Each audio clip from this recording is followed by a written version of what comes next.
दो बहुओं का एक मायका। नेहा यार, मेरी ऑफिस की फाइल नहीं मिल रही। तुम्हारा टिफिन पैक करके आती हूँ रोशन। भाभी मेरी CV. Oh God, I am getting late, मेरा इंटरव्यू है भाभी। ये काम वाली को भी अभी छुट्टी लेनी थी। अकेले मैं क्या क्या करूं? अकेले सब नहीं संभलता तो प्रिया को बुला लेना बहू। कुछ दिन यहाँ आ जाएगी तो उसका दिल भी बहल जाएगा और तेरी मदद भी हो जाएगी। अपनी सास की सलाह मानकर नेहा अपनी बहन प्रिया को अपने ससुराल बुला लेती है। प्रिया अकेले ही सारा काम कर लिया करती। सभी प्रिया की हर समय तारीफ करते रहते हैं और ये देखकर नेहा बुरी तरह चिढ़ने लग जाती है और एक दिन उससे कहती है, आज फुलवा का फ़ोन आया था, कल सुबह से वो आने वाली है तो अब तू फ्री है। क्या ज़रूरत है उसे बुलाने की दीदी? बेकार में 4,000 रुपये ले लेती है। अरे पर तू कब तक यहाँ रहेगी? अब घर वापस जाना भी है या नहीं है? क्यों क्यों नहीं रह सकती नेहा यहाँ भाभी? जिस तरह आप इस घर में 2 साल से रह रही हैं उसी तरह नेहा भी रहेगी। मैं नेहा को पसंद करता हूँ और उसी से शादी करूँगा। एक तो कोढ़ और अब उसमें खाज, एक तो ससुराल और अब उसमें बहन का राज। क्या कुछ भी बोल रहे हो गौतम? 2 बहनों को एक ही घर में ब्याह कर नहीं लाना चाहिए। मुझे तो इसमें कोई आपत्ति नहीं है बहू। अगर मेरे बेटे को प्रिया पसंद है तो इस घर में प्रिया ही बहू बनकर आएगी। और वही होता भी है। गौतम और प्रिया की शादी हो जाती है और प्रिया भी उसी घर में बहू बनकर आ जाती है। मम्मी जी, बेकार में माली को क्यों लगा रखा है? माली को हटा देते हैं। मैं हूँ ना, मैं दे दिया करूँगी पौधों में पानी। घर में 4 पैसे बचेंगे तो हमारे ही तो काम आएंगे। वाह बहू वाह, एक तू ही समझदार आई है, वरना इस घर में तो लगता है पैसे की नदी बह रही है। जिसे देखो हर काम के लिए एक नौकर लगा देता है। नहीं नहीं पापा जी, पैसे कोई पेड़ पर थोड़ी ना उगते हैं कि जब मन चाहा तोड़ लिया। आप, जीजू और गौतम इतनी मेहनत करते हैं तब मुश्किल से 4 पैसे घर पर आते हैं। ऐसे पैसों को वेस्ट होता मैं नहीं देख सकती।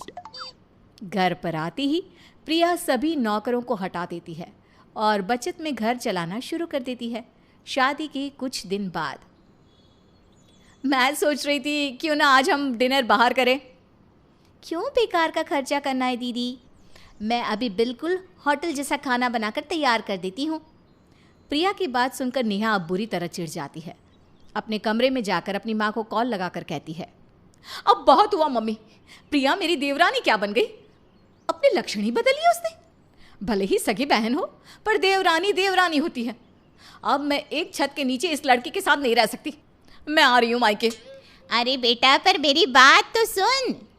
सुजाता अपनी माँ की बात सुने बिना ही फ़ोन काट देती है और अपना सामान बांधकर घर से निकलने को तैयार हो जाती है।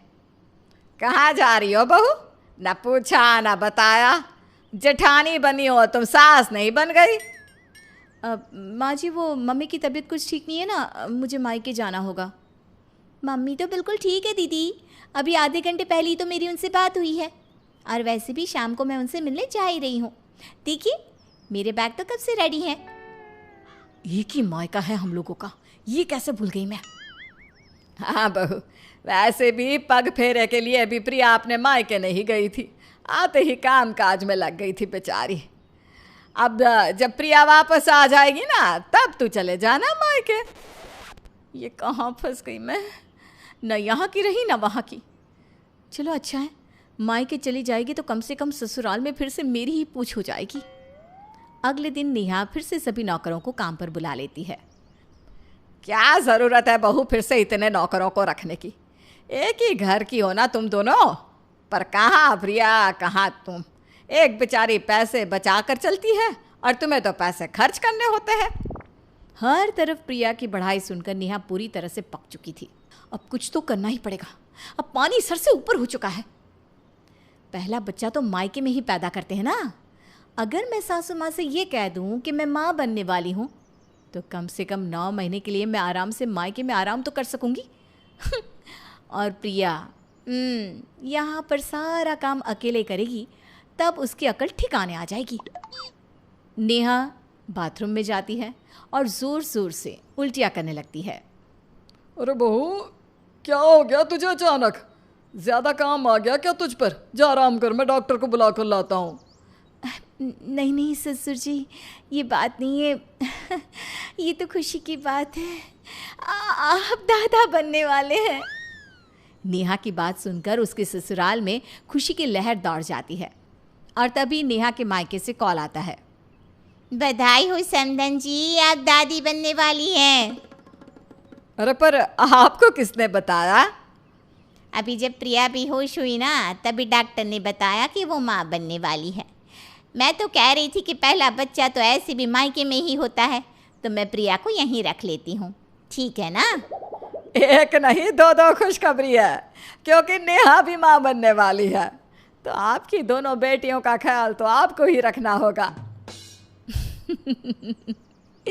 ये सुनकर तो नेहा सदमे में चली जाती है, क्योंकि जिस बहन से वो भाग रही थी अब वो भी उसके साथ मायके में 9 महीने लगातार रहने वाली थी। नेहा को उसका पति उसके मायके छोड़ आता है। कुछ दिन बीत जाते हैं, फिर शोभा नेहा से कहती है, 2 हफ्ते से तुम बिस्तर पर पड़ी रहती हो, इस तरह तो पेट का बच्चा कमज़ोर हो जाएगा। देख प्रिया को किस तरह दिन भर काम करती रहती है, जितना काम करोगी बच्चा उतना ही मजबूत पैदा होगा। प्रिया प्रिया प्रिया, बचपन से ही मेरी हर चीज़ को आप लोगों ने उसे दे दिया, फिर मेरा ससुराल भी और अब मायका भी। मेरे पीछे क्यों लगाना था आपको अपनी बेटी को मम्मी? अब तो मुझे लगता है ससुराल का बंटवारा करना ही होगा, क्योंकि मायके में तो वो होगा नहीं, क्योंकि आप सब तो वैसे भी प्रिया के प्यार में पागल हो ना। नेहा और शोभा में बहस चल ही रही होती है कि तभी गोमती और प्रहलाद वहां पहुंच जाते हैं। नेहा माँ नहीं बनने वाली है समधन जी, क्योंकि आज ही हमारे बेटे ने हमें बताया कि वो कभी बाप नहीं बन सकता। और नेहा ये सब सगाई के वक्त से ही जानती थी, पर फिर भी उसने कभी एक चू नहीं की और ना ही कभी हमें खबर होने दी। जैसे ही प्रिया घर में आई, हम सब उसकी तारीफ और बढ़ाई में लगे रहते और नेहा की और कोई ध्यान नहीं देता था। तुमने बहुत बड़ा एहसान किया बहू, वरना कोई और होता तो कब का घर छोड़कर चला गया होता। हमें नहीं पता था कि हम तुम्हें इतनी ठेस पहुंचा देंगे कि तुम्हें माँ बनने का झूठा नाटक करना पड़ेगा, और यहाँ तक कि अलग होने की बात भी सोचनी पड़ जाएगी। नहीं नहीं सासू माँ, ससुर जी, आप लोग दुखी मत होइए, मैं कहीं नहीं जा रही। तुम हमारे घर की जेठानी हो और जेठानी ही रहोगी। बच्चों में अक्सर अनबन हो जाती है, सब एक से तो नहीं होते। मेरे ही बेटों को देख लो, अब ऑफिस का काम तुम संभालोगी और प्रिया घर संभालेगी। गोमती कलेश के कारण को ही खत्म कर देती है और दोनों बहुओं के कामों को बांट देती है। नेहा अपने ससुराल वालों के साथ वापस अपने ससुराल लौट आती है और उसका परिवार फिर से खुशहाल हो जाता है।